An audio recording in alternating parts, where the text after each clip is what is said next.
get things continue to roll. Week 2 for us, making a long trip down to Lincoln. It'll be our first 8K on the men's side. Women are moving up from 4K last time out. They'll be racing 5K, so we're excited to be racing our regular season distance. Got a couple of debuts, one of the scarier debuts. Myself, I'll be driving the vans for the first time for the team, so the athletes have that to look forward to. But our freshmen on the women's side, they were not competing last time, just a little bit of illness going around, so those 3 will be making their debut. We're excited to see them. I think all 3 of them can be in our top 10, potentially 2 of them in our scoring 5, which would be really exciting.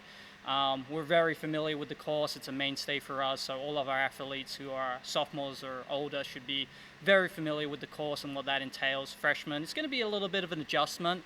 300 plus people, the fastest ever race they'll be in, so it's the biggest and fastest race they've ever been in. On the men's side, Blair will be making his debut.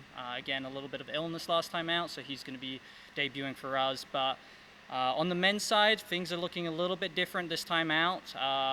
The NCAA has not adopted the new rules that the NBA is enforcing. We're doing a little bit of load management, resting our stars. So we'll be resting our top 6 on the men's side. 2 of them freshmen. That's pretty normal for us. We don't like to race them a whole lot just because they're not necessarily used to this race distance. It's hard on them, but for those other 4 guys, we feel pretty good about where they're at, and this is just an opportunity for us to train through. So look for those sophomore guys to really step up this week in Lincoln. Questions for Matthew? What is the biggest adjustment, especially for freshmen, going from 6 to, bumping up, 2 extra? Yeah, it's just a little more fatiguing. The highest distance they run, the furthest distance they run in high school at the cross-country level is 5K. And then in the track, it's 3,200. So now we're adding on a bunch of distance. And so they're just not used to racing that long and that hard because for the most part, our top guys in high school are coming through 5K and 15 flat. Well, now they're doing 8K, but they still come through 15 flat. But they've got to extend and add on an additional 3K. So we help with that transition through a lot of our training, but it's a month into the season. They're not quite used to it quite yet, which is why we're being very cautious with those freshmen, especially as we believe a lot of those guys can be useful for us in the championship part of the season, and the regional meet for us is 10K.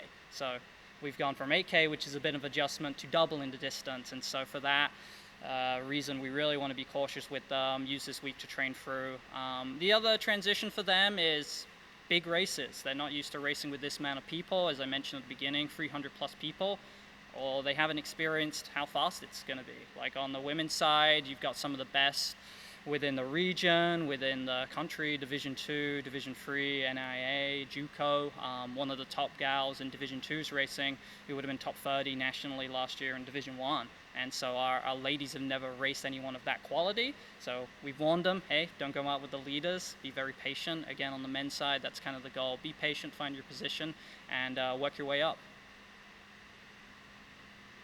What impresses you about the way Tommy goes about managing his injury and still finding a way to, peak when it's time to perform, I guess?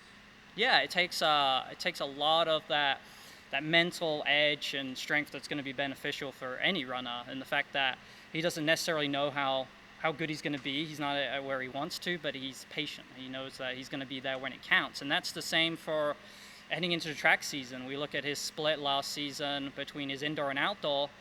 It was a 6-second split, which indoor for us is very much a progression heading into outdoor. And so I had a word with Tommy a few weeks ago, because he's like, it's not where I want to be. And it's like, we know that's not where you want to be, but we know where we're going. And I explained to him, think about these first few races as being the indoor season and your last 3 being the outdoor season. And I think that really resonated with him.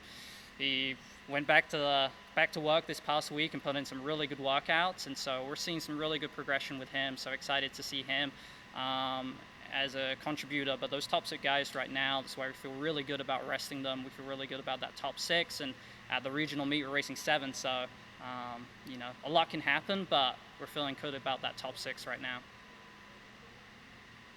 Is it tough for some of the athletes to understand that load management? Because obviously you train so hard, you want to compete. Is it hard trying to get them to grasp that and say, like, hey, just wait? Yes, absolutely, absolutely. The freshman guys are like, I want to race my first 8K, kind of get that transition out the way. The first one's always going to be the most challenging because it's a learning process. And then the second group of guys who are, in a scoring top 3, they're like, oh man, I'm in a really good spot. I want to rip it. Let's see what we've got. And so for them, it's talking to them, having the conversation, and being like, I know you want to race. I know you're feeling good, but this isn't, the season's not make or break. And by explaining to them that the benefits of training through this, September is by far our biggest training block, I think they started to get excited about that. And this is something we've not done with our upperclassmen. We've done it with our freshmen before, but we've never had that depth on the men's side to be able to feel confident and comfortable starting our second group of guys. So a little bit of experiment on our end. We'll see how it goes, but I think knowing where the reason and what we're doing it helps those guys for sure. Anything else? All right, thank you. You bet. Thanks, guys.